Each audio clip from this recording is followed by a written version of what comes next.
አዲስ አበባ ትናንት የቆሻሻ የሽታ ምልክት ነበረች። ብዙዎች ከአዲስ አበባ ወጣ ብለን ከተማን ገንባ ይሉ ነበር። የለም ከተማችን መቀየር ይቻላል ተብሎ የተጀመረው ስራ ሙሉ በሙሉ ያለቀም ባይሆን አሁን በሚታየው ደረጃ የአዲስ አበባን ውበት በከፍተኛ ደረጃ እየገለጠ ይገኛል።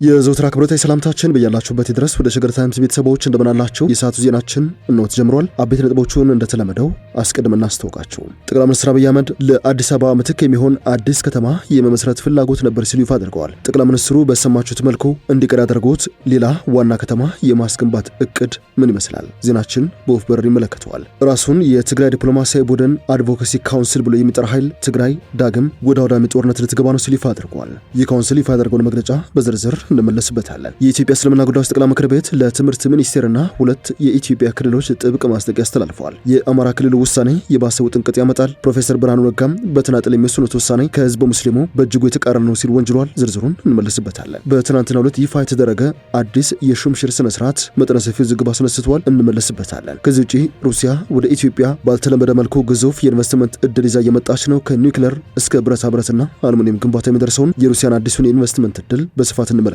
እንደተለመደው የሰማችሁን አብራችሁን ቆዩ። የቻናላችን የዘወትር አክብሮታዊ ግብዣ ነው። ወደ ቀዳሚ ጉዳያችን እናምራ።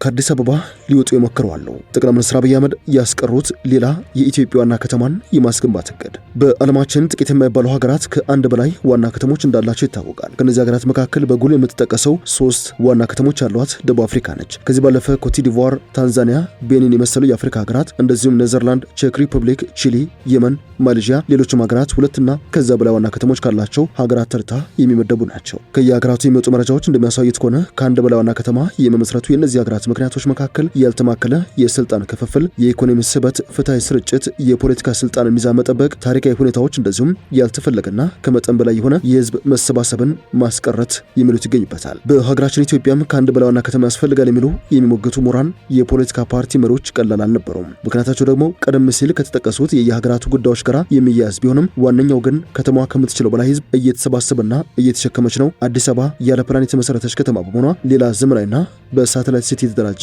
አዲስ ከተማ መገንባት አለበት የሚለው ይገኝበታል። ከአቅም በላይ ህዝብ በከተማ መሰባሰቡ ደግሞ የሀገሪቱ ኢኮኖሚ አቅም ተጠቅልለው ወደ አዲስ አበባ ውስጥ እንዲሆን የስራ ዕድል፣ የኢንቨስትመንት፣ የቱሪስትና የፋይናንስ ፍሰቱ በአዲስ አበባ ብቻ በበዛ መጠን እንዲወሰን አድርጓል የሚል መከራከሪያም ለረጅም ዓመታት ይቀርብ ነበር። ይህ ሀሳብ ተቀባይነት እንዳያገኝ ካደረጉ ጉዳዮች መካከል ቀዳሚው በኢትዮጵያ ያለው የብሔር ክፍፍል፣ የከተሞችና የግዛቶች ይገባኛል ጥያቄ እንደሆነም ይነገራል። ያም ሆኖ ጠቅላይ ሚኒስትር አብይ አህመድ በትናንትናው ዕለት የአርቲፊሻል ኢንተለጀንስን አዲስ ቢሮ በጎበኙበት ወቅት ይህም ብለው ነበር። አዲስ አበባ ትናንት የቆሻሻ የሽታ ምልክት ነበረች።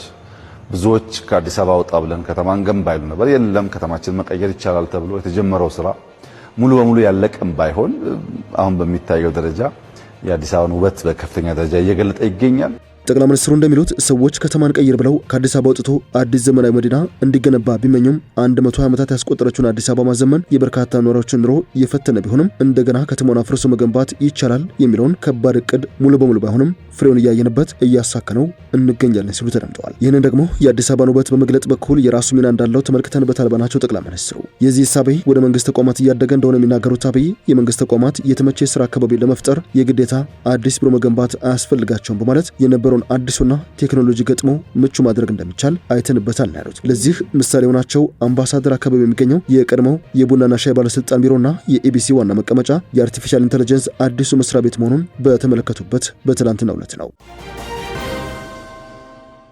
የሰዓቱ ዜናችን እንደቀጠለ ይገኛል። የኢትዮጵያ እስልምና ጉዳዮች ጠቅላይ ምክር ቤት ለትምህርት ሚኒስቴርና ሁለት ክልሎች ጥብቅ ማስጠንቀቂያ አስተላልፏል። የአማራ ክልል ውሳኔ የባሰው ጥንቅጥ ያመጣል። ፕሮፌሰር ብርሃኑ ነጋ በተናጠል የሚወስዷቸው እርምጃዎች ከህዝበ ሙስሊሙ እየተቃረኑ ይገኛሉ ሲል ወንጅሏል። ምክር ቤቱ በተቋቋመበት አዋጅ መሰረት ህዝበ ሙስሊሙን የተመለከቱ ውሳኔዎች ሲተላለፉ ጎጂ ሆነው ከተገኙ የእርምት እርምጃ እንዲወሰድ ማድረግ አለብኝ ብለዋል። ለምነት ያክል የትምህርት ሚኒስቴር ሙስሊም ተማሪዎችን በተመለከተ የሚያወጣቸው የአለባበስ ህጎች የህዝበ ሙስሊሙን መብት በእጅጉ የሚጋፉ ሆነው አግኝተናቸዋል ባይ ነው። እነዚህ ድርጊቶች ከጊዜ ጊዜ ይሻሻላሉ፣ ከመሪ ተቋሙ ጋር በውይይት ይፈታሉ በሚል በትዕግስት ብንጠባበቅም በተለያዩ ጊዜያት በትምህርት ሚኒስትሩ በኩል የተወሰዱ ያሉ የተናጠለ እርምጃዎችና የተያዙ አቋሞች የህዝበ ሙስሊሙን መብት በእጅጉ የሚጥሱና ህገ መንግስቱን የሚጣረሱ ናቸው ብለዋል። የህገ መንግስቱን ሁለት አንቀጾች የጠቀሰው ምክር ቤቱ ሴት ሙስሊም ተማሪዎች ሂጃብ ለብሰው አይማሩም የሚል ህግ አላወጣንም በማለት ሙስሊም ተማሪዎች ሃይማኖታቸው ግዴታ ያደረገባቸውን ልብስ ለብሰው መማር አይችሉም የሚል የባለስልጣን የግል ውሳኔ ከህገ መንግስቱ ጋር በቀጥታ የሚጣረስ በመሆኑ ተፈጻሚነት ሊኖረው አይገባም ሲል ሞግተዋል። የትምህርት ሚኒስቴር እንደ ተቋምና ሚኒስትሩ በተለያየ ጊዜ በሚያደርጓቸው ንግግሮች እንደዚሁም በሚሰጧቸው ማብራሪያዎች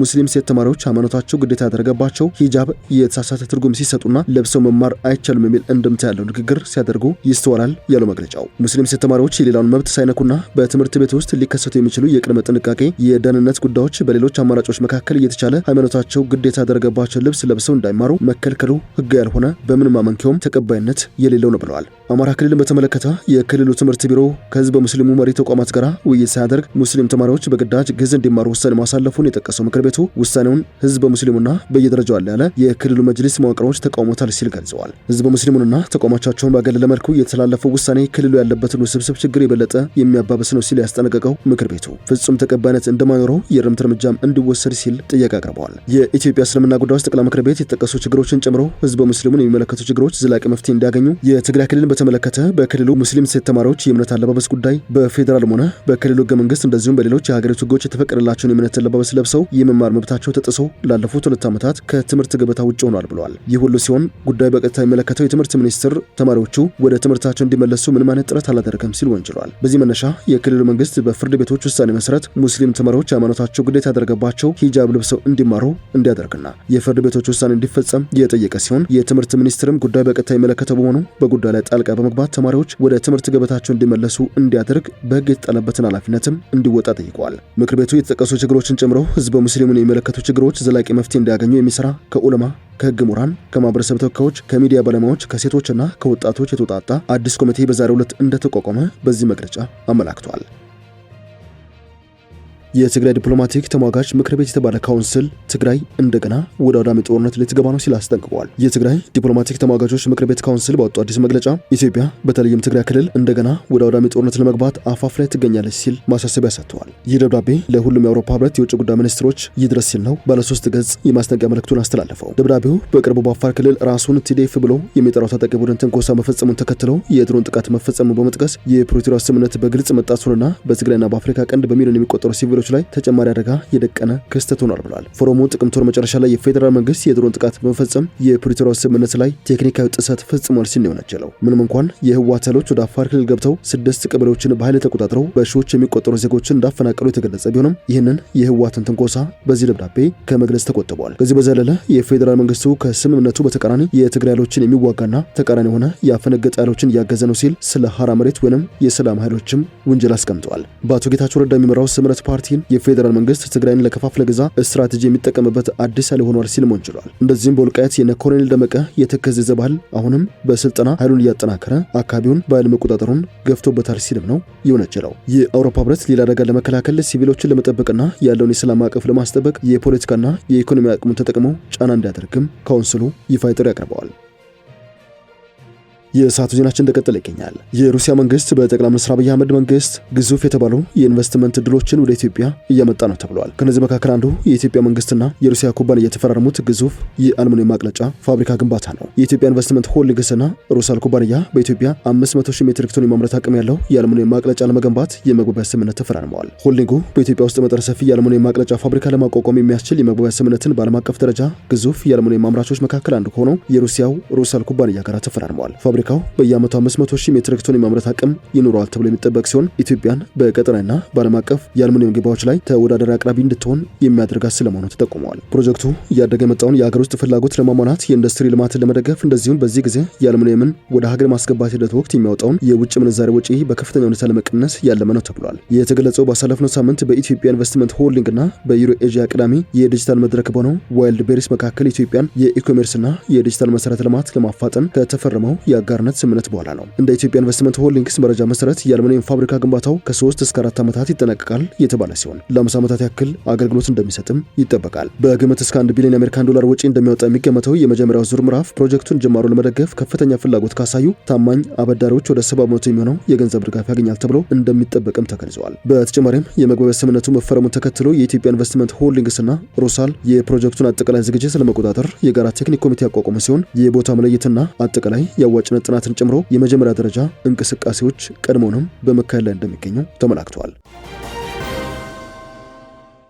ወደ ዜናችን የመጨረሻ ጉዳይ እናምራ። ከሰሞኑ የተሰጠው አነጋጋሪ ሹመት በታንዛኒያ መጠነ ሰፊ የሆነ ውዝግብ ፈጥሯል። የታንዛኒያው ፕሬዝዳንት ለሴት ልጃቸውና ለምራታቸው የካቢኔ ሹመት መስጠታቸውን የተሰማው ፕሬዝዳንቷ ሳሚያ ሱሉሁ ሐሰን ሴት ልጃቸውንና ምራታቸውን ቁልፍ የመንግስት ስራ ቦታዎች ላይ እንዲሰሩ ሹመት ሰጥተዋቸዋል። ሳሚያ በትናንትናው ዕለት ባደረጉት የቴሌቪዥን ንግግር 27 ሚኒስትሮችና 29 ምክትል ሚኒስትሮች ይፋ አድርገዋል። ልጃቸው ዋኖ ሀፊድ አሚር የትምህርት ምክትል ሚኒስትር ሆነው የሚያገለግሉ ሲሆን ባለቤታቸው መሐመድ ምችንግረዋ ደግሞ የጤና ጥበቃ ሚኒስትር ሆነው ተሾመዋል። ከዚህ ቀደም ከነበረው ካቢኔ 7 ከፍተኛ ባለስልጣናት በሹመት ማሻሻያው ተተክተዋል። የ43 ዓመት ልጃቸው በዛንዚባር የማኩንዱቺ የምርጫ ክልል የሚወክል ሲሆን የ46 ዓመቱ የልጃቸው ባለቤት በፖዋኒ ክልል የሩፊጂ የምርጫ ክልል ህግ አውጭ ናቸው። የገንዘብ ሚኒስትሩ ካሚስ ሙሳ ኦማር ባለፈው ሳምንት ጠቅላይ ሚኒስትር የሆኑትን ሙየጉሉ ኒኬምባን መተከታቸው ይታወሳል። አዲሱ ካቢኔ በዛሬው ዕለት ይፋ የሚደረግ መሆኑ የተገለጸ ሲሆን የሳሚያ ሹመቶች በአንዳንድ የአፍሪካ ሀገራት መሪዎች ዘመዶቻቸውን ወይም አጋሮቻቸውን በመንግስት የስራ ቦታዎች ላይ የማስቀመጥ አዝማሚያን ያንጸባርቃል ተብሏል። በተመሳሳይ በዩጋንዳ ፕሬዝዳንት ዮዌሪ ሙሴቬኒ በርካታ የቤተሰብ አባላት በዋና ዋና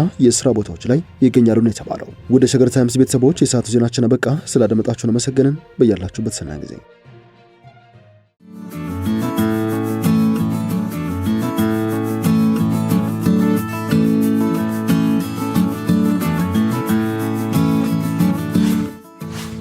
ሸገር ታይምስ ሚዲያን ሰብስክራይብ በማድረግና ደወሉን በመጫን ይከተሉን።